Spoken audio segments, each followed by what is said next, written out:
ტანზანიის სავანაში, როდესაც ჰაძაბე მონადირე პოულობს სპილოს კვალს, რომელიც შეხებისას ჯერ კიდევ თბილია, ის ჩერდება. მისი თანამგზავრები ჩერდებიან. სამყარო ჩერდება. არც ერთი სიტყვა არ ითქმება, მხოლოდ თვალები, რომლებიც ათვალიერებენ ხეებს, ყურები, რომლებიც ფილტრავენ ქარის ყოველ ბგერას. სპილო შეიძლება იყოს 50 მეტრში ან 500-ში. ის შეიძლება მშვიდობიანად იკვებებოდეს ან ჯგუფის მიმართულებით მოდიოდეს საათში 40 კილომეტრის სიჩქარით. განსხვავება გადარჩენასა და გათელვას შორის შეიძლება იყოს ერთი ამოსუნთქვა, ერთი გატეხილი ტოტი, ერთი წამი ხოხმანი. თუ თქვენ გატაცებული ხართ გარეული ცხოველებით და ნამდვილი დოკუმენტური ფილმებით, არ დატოვოთ ეს ვიდეო. უყურეთ ბოლომდე, გამოიწერეთ არხი ახლავე და დააკომენტარეთ, საიდან უყურებთ. პერფექტული. ახლა მოვამზადებ სრულ კონტენტს გახსნით და დახურვით. დაელოდეთ, სანამ ვავაგებ ნარატივს. პირისპირ გიგანტებთან, როგორ გადაურჩნენ ჰაძაბეების სპილოების თავდასხმებს თავი პირველი, კოლოსების ტერიტორია ტანზანიის სავანაში, როდესაც ჰაძაბე მონადირე პოულობს სპილოს კვალს, რომელიც შეხებისას ჯერ კიდევ თბილია, ის ჩერდება. მისი თანამგზავრები ჩერდებიან. სამყარო ჩერდება. არც ერთი სიტყვა არ ითქმება, მხოლოდ თვალები, რომლებიც ათვალიერებენ ხეებს, ყურები, რომლებიც ფილტრავენ ქარის ყოველ ბგერას. სპილო შეიძლება იყოს 50 მეტრში ან 500-ში. ის შეიძლება მშვიდობიანად იკვებებოდეს ან ჯგუფის მიმართულებით მოდიოდეს საათში 40 კილომეტრის სიჩქარით. განსხვავება გადარჩენასა და გათელვას შორის შეიძლება იყოს ერთი ამოსუნთქვა, ერთი გატეხილი ტოტი, ერთი წამი ხოხმანი. ეს არის პლანეტის ერთ-ერთი უკანასკნელი მონადირე შემგროვებელი ტომის ყოველდღიური რეალობა. ჰაძაბეები ცხოვრობენ ეიასის ტბის აუზში, ჩრდილოეთ ტანზანიაში, რეგიონში, სადაც დიდი რიფტული ხეობა ხვდება სერენგეთის ვაკეებს. იქ საუკუნოვანი ბაობაბების ჩრდილქვეშ და ეკლიან ბუჩქებს შორის, რომლებიც კანს სერავენ, დაახლოებით 1300 ადამიანი ინარჩუნებს ცხოვრების წესს, რომელიც პრაქტიკულად უცვლელი რჩება 80,000 წლის განმავლობაში. და იქ, ყოველ დღე, ისინი სივრცეს უზიარებენ პლანეტის უდიდეს ხმელეთის ცხოველს. დაფიქრდით იმ განზომილებაზე, რასაც ეს ნიშნავს. ზრდასრული მამალი აფრიკული სპილო იწონის 4500-დან 6000 კილოგრამამდე. ეს უდრის 3 დაწყობილი თეთრი მარტორქის წონას, ან 4 მსუბუქ ავტომობილს, რომლებიც შეკუმშულია კუნთების, ეშვებისა და პოტენციური რიცხვის ერთ მასაში. როდესაც ეს ცხოველი სირბილს გადაწყვეტს, ის აღწევს საათში 40 კილომეტრამდე სიჩქარეს, უფრო სწრაფად, ვიდრე ნებისმიერ ადამიანს შეუძლია სპრინტი. და როდესაც ის შეტევას გადაწყვეტს, დარტყმის ძალა შედარებადია მცირე ზომის უმართავ სატვირთო მანქანასთან. ჰაძაბეებს არ აქვთ ცეცხლსასროლი იარაღი. არ აქვთ სატრანსპორტო საშუალებები გასაქცევად. არ აქვთ ღობეები თავის დასაცავად. მათ აქვთ ადგილობრივი ხისგან დამზადებული მშვილდები, ლურსმნებისგან გადამუშავებული მეტალის წვერიანი ისრები და უდაბნოს ვარდისგან მოპოვებული შხამი, რომელიც, რაც არ უნდა ძლიერი იყოს ანტილოპებისა და პავიანების წინააღმდეგ, არანაირი შანსი არ აქვს სპილოს დასაგდებად. თავად შხამი, რომელიც მათ გადარჩენას უზრუნველყოფს, უსარგებლოა გიგანტის წინააღმდეგ. მაშინ როგორ გადარჩებიან ისინი? პასუხი იწყება იმით, რაც თანამედროვე ადამიანების უმეტესობამ სრულიად დაკარგა, სამყაროს უსიტყვოდ საკითხვის უნარით. გამოცდილ ჰაძაბე მონადირეს შეუძლია ამოიცნოს, სპილომ მოცემულ ადგილას 5 წუთის წინ გაიარა თუ 5 საათის წინ, მხოლოდ გათელილი მიწის ტექსტურის დაკვირვებით. ნაკვალევის სიღრმე მიუთითებს ცხოველის წონაზე და შესაბამისად იმაზე, არის ის მამალი, დედალი თუ სპილოს ბოჩოლა. თითების მიმართულება ამჟღავნებს, საით მიდიოდა ის. ნიადაგში დარჩენილი ტენიანობა, რომელიც დატოვა მიწის შემკუმშავმა წონამ, ამბობს, რამდენი დრო გავიდა გავლის შემდეგ. ახალი კვალი კვლავ ასხივებს სითბოს, რომელიც საგრძნობია მშვილდისგან დაკოჟრილი ხელების შეხებისას. მაგრამ ნაკვალევი მხოლოდ დასაწყისია. ჰაძაბეებმა 1000 წლეულების განმავლობაში შეიმუშავეს ნიშნების ცოცხალი ენციკლოპედია, რომლებიც წინ უსწრებს სპილოებთან შეხვედრას.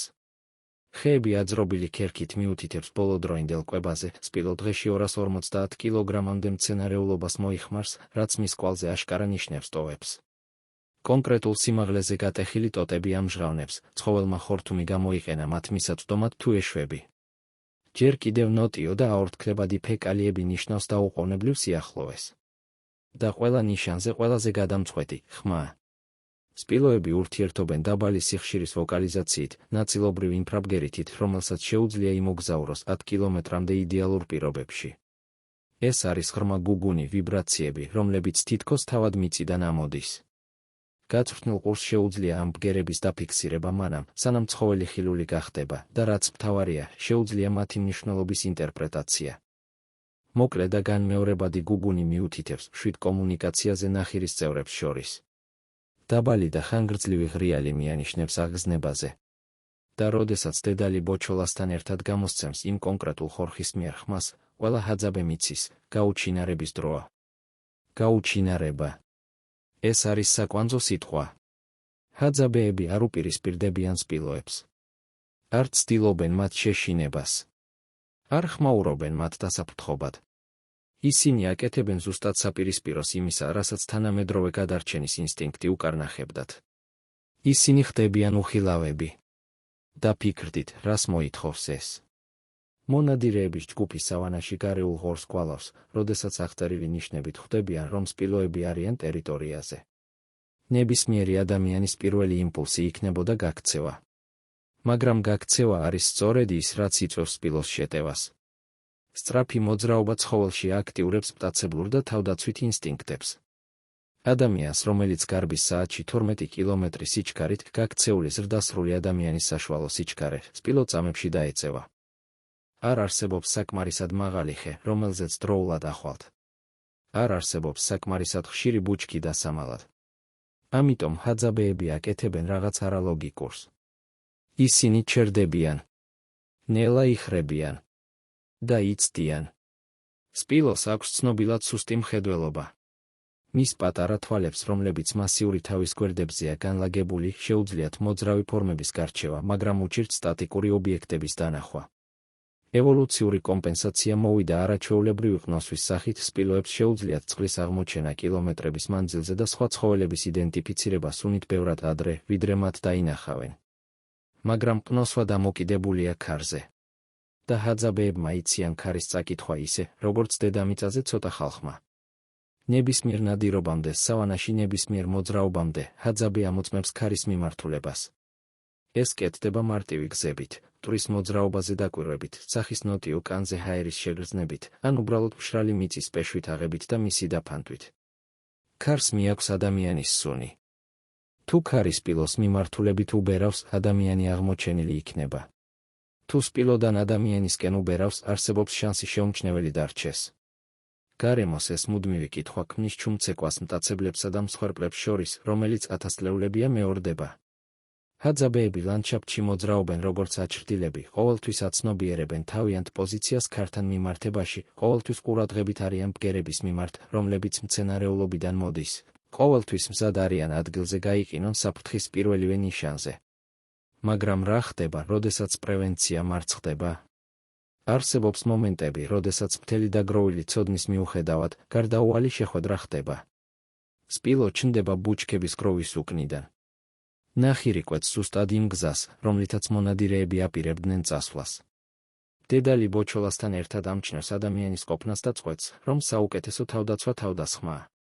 ასეთ დროს ჰაძაბეები მიმართავენ ტექნიკას, რომელიც ნებისმიერი გარედამკვირვებლის თვალში თვითმკვლელობის ზღვარზეა. პირველი ტექნიკა არის აბსოლუტური უძრაობა.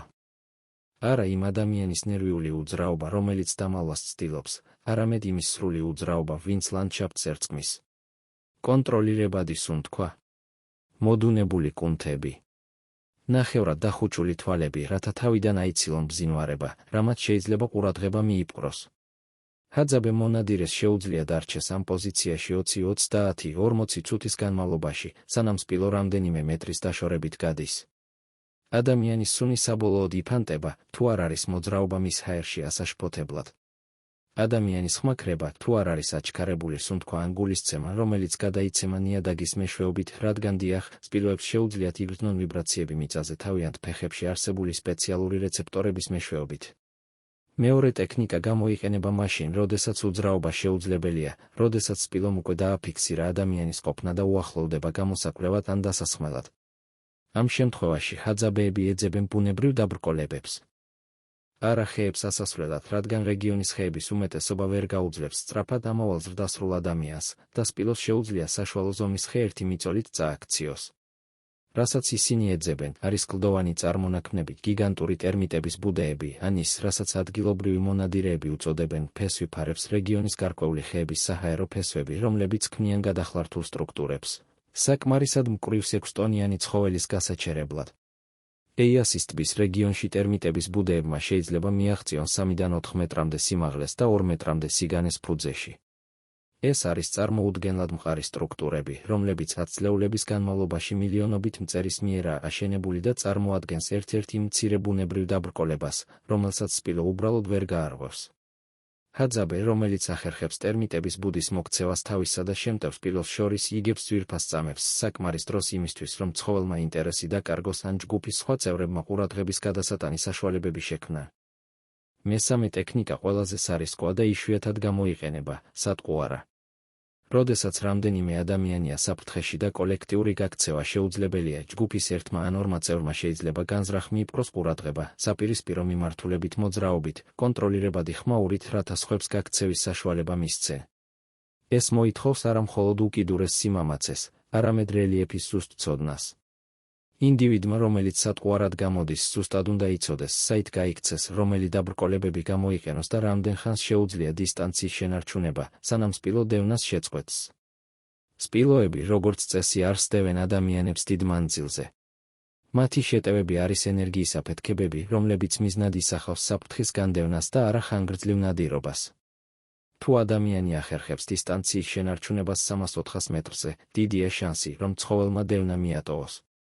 მაგრამ ეს 400 მეტრი უნდა გაიაროს იმ რელიეფზე, რომელსაც ჰაძაბე ინტიმურად იცნობს, ხოლო სპილო არა. ვიწრო ხევები, სადაც ცხოველი ვერ გაეტევა.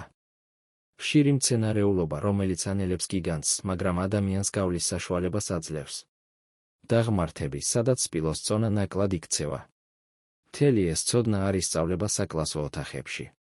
ის არ არსებობს წიგნებში. მისი ჩამოტვირთვა შეუძლებელია მობილურ აპლიკაციებში. ის თაობიდან თაობას გადაეცემა მეთოდით, რომელსაც კაცობრიობა 100,000 წლის განმავლობაში იყენებდა დამწერლობამდე, ზეპირი ტრადიციით. ყოველ საღამოს ტანზანიის ვარსკვლავური ცის ქვეშ დანთებული კოცონების გარშემო, ჰაძაბე უხუცესები ყვებიან ისტორიებს. ზოგი არის შექმნის მითი, ნარატივები ბეწვიანი გიგანტების შესახებ, რომლებიც თანამედროვე ადამიანებამდე სახლობდნენ დედამიწაზე. სხვები არის პრაქტიკული გაკვეთილები, შენიღბული გართობად, ამბები მონადირეებზე, რომლებმაც საბედისწერო შეცდომები დაუშვეს, სპილოებთან შეხვედრებზე, რომლებიც ტრაგედიით ან სასწაულებრივი გადარჩენით დასრულდა. ჰაძაბე ბავშვები ნადირობაზე თანხლებას 3 წლის ასაკიდან იწყებენ. ისინი აქტიურად არ მონაწილეობენ, მაგრამ აკვირდებიან. ითვისებენ. 7 თუ 8 წლის ასაკში მათ უკვე შეუძლიათ ათობით სახეობის ცხოველის ამოცნობა მხოლოდ ნაკვალევით. 12 წლის ასაკში ისინი ამზადებენ საკუთარ მშვილდისრებს. 15 წლის ასაკში ისინი უკვე სრულყოფილი მონადირეები არიან, რომლებსაც ინსტინქტებში 80,000 წლის გადარჩენის ცოდნა დააქვთ.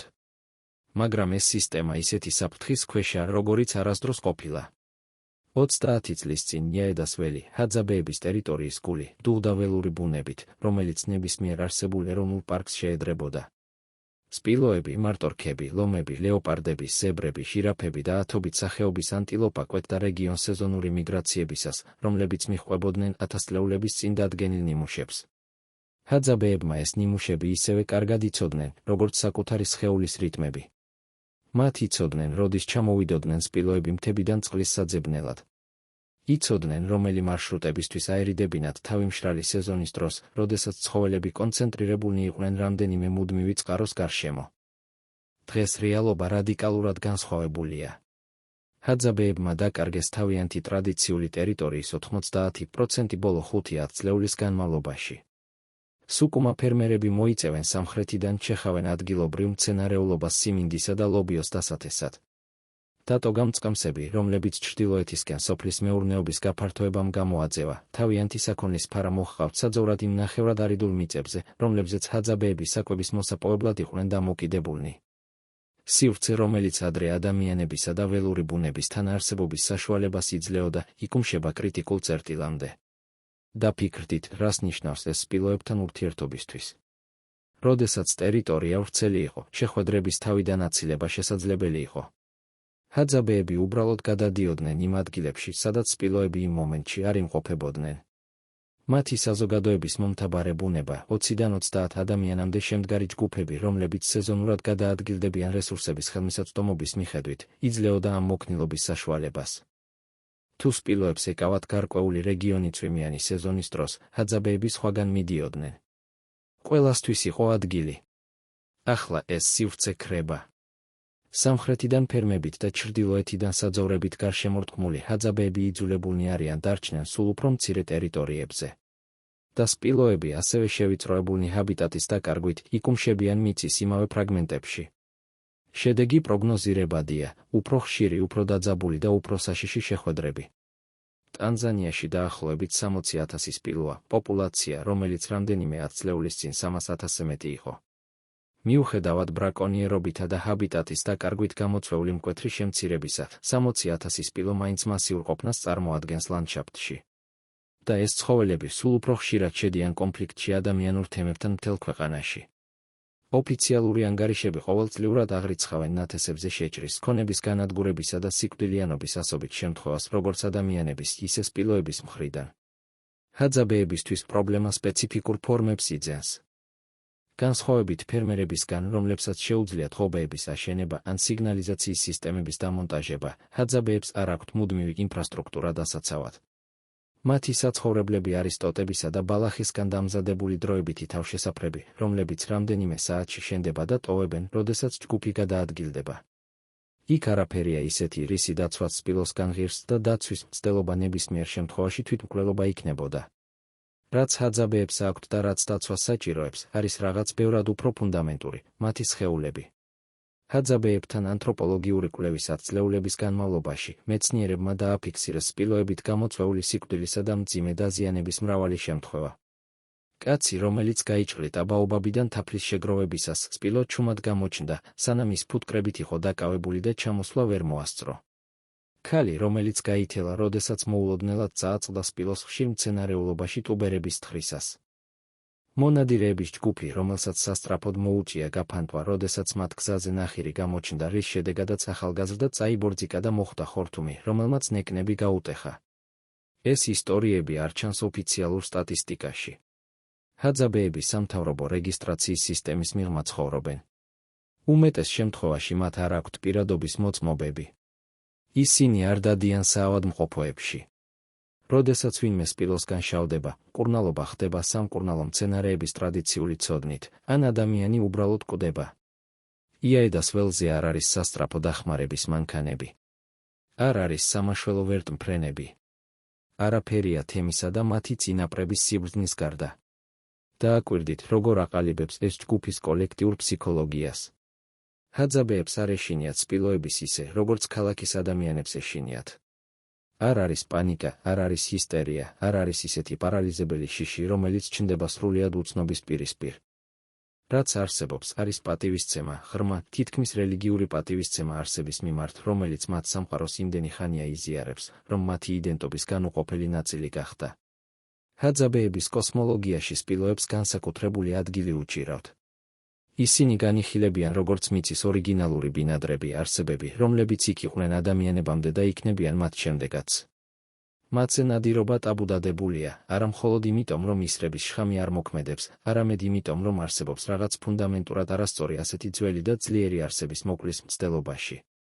ზოგიერთი უხუცესი სპილოებზე ისე საუბრობს, თითქოს ისინი შორეული ნათესავები იყვნენ, გაფართოებული ოჯახის წევრები, რომლებმაც უბრალოდ სხვა ფორმა აირჩიეს. ეს ურთიერთპატივისცემის ურთიერთობა ათასწლეულების განმავლობაში მუშაობდა. მაგრამ ის მუშაობს მხოლოდ მაშინ, როდესაც არის საკმარისი სივრცე იმისთვის, რომ თითოეულმა მხარემ დისტანცია შეინარჩუნოს. 2011 წელს ჰაძაბეებმა ისტორიულ გამარჯვებას მიაღწიეს. ტანზანიის მთავრობამ გამოსცა ქვეყნის პირველი თემური მიწის საკუთრების მოწმობები, რითაც დაადასტურა იურიდიული უფლებები წინაპრების 57,000 აკრ ტერიტორიაზე. ეს იყო ზეიმის მომენტი, პირველად ტანზანიის უმცირესობის ტომს ჰქონდა მიწასთან კავშირის ოფიციალური აღიარება. მას შემდეგ გაიცა დამატებითი მოწმობები, რამაც ჯამში 200,000 აკრზე მეტი თემური დაცვის ქვეშ მოაქცია. მაგრამ 200,000 აკრი წარმოადგენს იმ ტერიტორიის მხოლოდ 10%-ს, რომელიც ჰაძაბეებს თავდაპირველად ეკავათ. და ამ ფრაგმენტმა უნდა დაიტიოს არა მხოლოდ 1300 ადამიანი, არამედ მთელი ველური ბუნება, რომელიც განდევნილ იქნა ფერმებად და საძოვრებად ქცეული ადგილებიდან. სპილოები, რომლებიც ადრე მილიონობით აკრზე დახეტიალობდნენ, ახლა კონცენტრირებულნი არიან სულ უფრო ვიწრო დერეფნებში, იმავე დერეფნებში, სადაც ჰაძაბეები ცდილობენ შეინარჩუნონ თავიანთი ცხოვრების წესი. აქამდე ნაპოვნი პასუხი მოიცავს ტრადიციული ცოდნისა და თანამედროვე ინსტრუმენტების კომბინაციას. ჰაძაბეები დღეს ასაქმებენ 33 თემურ პატრულს, კაცებს, რომლებიც შეიარაღებულნი არიან ტრადიციული მშვილდისრებით, მაგრამ ასევე აღჭურვილნი არიან კონსერვაციის ორგანიზაციების მიერ მიწოდებული ჯიპს ლოკატორებით. ეს პატრულები აკონტროლებენ ტერიტორიის საზღვრებს, კვალავენ სპილოების მოძრაობას და აფრთხილებენ თემებს ნახირების ყოფნის შესახებ. როდესაც სპილოები უახლოვდებიან დასახლებულ ადგილებს, ინფორმაცია სწრაფად ვრცელდება, რაც ოჯახებს საშუალებას აძლევს გადავიდნენ უფრო უსაფრთხო ადგილებში. სისტემა მუშაობს გარკვეულწილად, მაგრამ ის დამოკიდებულია რაღაცაზე, რასაც მსოფლიოს ვერანაირი ტექნოლოგია ვერ შეცვლის, რელიეფის ინტიმურ ცოდნაზე, რომელსაც მხოლოდ ცხოვრების თაობები იძლევა. ჯიპს შეუძლია აჩვენოს, სად არის სპილო მოცემულ მომენტში. მას არ შეუძლია წინასწარ განსაზღვროს, საით წავა ის. მას არ შეუძლია ამოიცნოს დახვეწილი ნიშნები, რომლებიც მიუთითებს, ცხოველი მშვიდია თუ აღგზნებული, უბრალოდ გადის თუ ტერიტორიაზე დარჩენას აპირებს. მას არ შეუძლია ასწავლოს ბავშვს, როგორ დარჩეს უძრავად, სანამ 6 ტონა ნედლი ძალა რამდენიმე მეტრში ჩაუვლის. და სწორედ აქ ვლინდება ყველაზე ღრმა საფრთხე. დღეს ცოცხალი დაახლოებით 1300 ჰაძაბედან, მხოლოდ 300 ცხოვრობს ექსკლუზიურად როგორც მონადირე შემგროვებელი. დანარჩენები ნაწილობრივ ინტეგრირებულნი არიან ახლომდებარე სოფლებში, ავსებენ თავიანთ ტრადიციულ დიეტას ბაზრებზე ნაყიდი საკვებით, აცვიათ ტურისტებთან გაცვლილი ტანსაცმელი, იყენებენ მობილურ ტელეფონებს გარე სამყაროსთან კომუნიკაციისთვის. ზოგიერთი ახალგაზრდა დადიოდა სკოლაში, ისწავლა სუაჰილი და ახლა ნავიგაციას ახდენს ორ რადიკალურად განსხვავებულ სამყაროს შორის. ეს გადასვლა აუცილებლად უარყოფითი არ არის. განათლება კარებს ხსნის. ტექნოლოგიას შეუძლია სიცოცხლის გადარჩენა. ეკონომიკური ინტეგრაცია სთავაზობს ალტერნატივებს, როდესაც ტრადიციული ნადირობა მარცხდება. მაგრამ ყოველი ნაბიჯი თანამედროვე სამყაროსკენ არის ნაბიჯი იმ ცოდნისგან შორს, რომელიც ჰაძაბეებს 80,000 წლეულის განმავლობაში აცოცხლებდა. ახალგაზრდა, რომელიც სოფელში იზრდება და დღის განმავლობაში სკოლაში დადის, არ ატარებს იმავე საათებს სავანაში, რაც მისმა პაპამ გაატარა. ის არ ავითარებს იმავე სენსორულ სიმახვილეს. ის არ ითვისებს იმავე ისტორიებს კოცონის გარშემო. და როდესაც დგება სპილოსთან პირისპირ შეხვედრის მომენტი, თუ ეს მომენტი დადგება, მას შეიძლება არ ჰქონდეს გადარჩენისთვის საჭირო ინსტინქტები. პრობლემა მხოლოდ პრაქტიკული არ არის. ის ეგზისტენციალურია. ჰაძაბეები თავიანთ იდენტობას განსაზღვრავენ მონადირე შემგროვებელი ცხოვრების წესით. ჰაძას ენა, მსოფლიოში უნიკალური კლიკ ენა, რომელსაც არ აქვს ცნობილი კავშირი სხვა არსებულ ენასთან, განუყოფლად არის დაკავშირებული ამ იდენტობასთან. ისტორიები, რიტუალები, ღაზიარებისა და თანასწორობის ღირებულებები, რომლებიც ახასიათებს ჰაძაბეების საზოგადოებას, აზრს იძენს მხოლოდ ბუნებასთან ინტიმურ კავშირში გატარებული ცხოვრების კონტექსტში. თუ ჰაძაბეები დაკარგავენ სპილოებს შორის გადარჩენის უნარს, ისინი დაკარგავენ ბევრად მეტს, ვიდრე კონკრეტულ უნარს. ისინი დაკარგავენ ჰაძაბედ ყოფნის მიზეზს. ზოგიერთი საერთაშორისო ორგანიზაცია მუშაობს ამ ცოდნის შესანარჩუნებლად. ანთროპოლოგები აღწერენ ნადირობისა და გადარჩენის ტექნიკას. ლინგვისტები აფიქსირებენ ჰაძას ენას, სანამ მშობლიური ენა გაქრება. კონსერვატორები ცდილობენ უზრუნველყონველური ბუნების დერეფნების ღიად დარჩენა, რაც სპილოებსა და ადამიანებს საშუალებას მისცემს გააგრძელონ თავიანთი ათასწლოვანი ცეკვა. მაგრამ საბოლოოდ ჰაძაბეების გადარჩენა დამოკიდებულია რაღაცაზე, რასაც ვერანაირი გარე ორგანიზაცია ვერ უზრუნველყოფს, ნებაზე გააგრძელონ ცხოვრება ისე, როგორც ყოველთვის ცხოვრობდნენ. და ეს ნება ყოველდღიურად იცდება. ყოველ დილით, როდესაც ჰაძაბე მონადირეები ტოვებენ თავიანთ დროებით ბანაკებს და მიდიან სავანაში მხარზე გადაკიდებული მშვილდებით, ისინი აკეთებენ არჩევანს. არჩევანს დარჩნენ იმ ცხოვრების წესის ერთგულნი, რომელიც დანარჩენმა სამყარომ მიატოვა. არჩევანს დაუპირისპირდნენ საფრთხეებს, რომლებსაც ადამიანების უმეტესობა ვერც კი წარმოიდგენს. არჩევანს ენდონ ცოდნას, რომელიც მხოლოდ რამდენიმე უხუცესის მეხსიერებაში არსებობს. და ყოველ ჯერზე, როდესაც ისინი პოულობენ სპილოს კვალს, რომელიც შეხებისას ჯერ კიდევ თბილია, ისინი ჩერდებიან. მათი თანამგზავრები ჩერდებიან. სამყარო ჩერდება. და ამ აბსოლუტურ სიჩუმეში 80,000 წლის სიბრძნე ჩურჩულებს ინსტრუქციებს, რომლებსაც ვერცერთი წიგნი ვერ ასწავლის. ჰაძაბეები არ ტოვებენ კვალს. არ აშენებენ მუდმივ სახლებს. არ აგროვებენ ქონებას. არსებობის 80,000 წლის განმავლობაში მათი გავლენა მიწაზე უფრო მცირე იყო, ვიდრე ერთი თანამედროვე ფერმის გავლენა ერთ ათწლეულში. და შესაძლოა სწორედ ამიტომ არიან ისინი ჯერ კიდევ აქ, იმიტომ რომ ისწავლეს, რომ თან არსებობა ნიშნავს არეცადო დომინირებას. როდესაც სპილო ღამით ჰაძას ბანაკს ჩაუვლის, არავინ ყვირის. არავინ გარბის. ბავშვები ჩუმად რჩებიან დედების მკლავებში. მონადირეები აკვირდებიან. და როდესაც გიგანტი თავის გზას აგრძელებს, ცხოვრება გრძელდება ისე, თითქოს არაფერი მომხდარა. რადგან ჰაძაბეებისთვის არაფერი მომხდარა. მხოლოდ ერთი და იმავე მიწის ორი ბინადარი, რომლებიც მიჰყვებიან თავიანთ გზებს ერთი და იმავე ვარსკვლავების ქვეშ. ამაში არის გაკვეთილი იმ სამყაროსთვის, რომელმაც ერთ საუკუნეში აფრიკული სპილოების 90% დაკარგა. გაკვეთილი თავმდაბლობაზე, საზღვრებზე, განსხვავებაზე ადგილის ბინადრობასა და მის დაპყრობას შორის. ჰაძაბეები გადაურჩნენ სპილოებს არა იმიტომ, რომ უფრო ძლიერები ან ჭკვიანები არიან. ისინი გადარჩნენ, რადგან გაიგეს ის, რაც ჩვენმა უმეტესობამ დაივიწყა, ყველაფერი არ საჭიროებს დამარცხებას.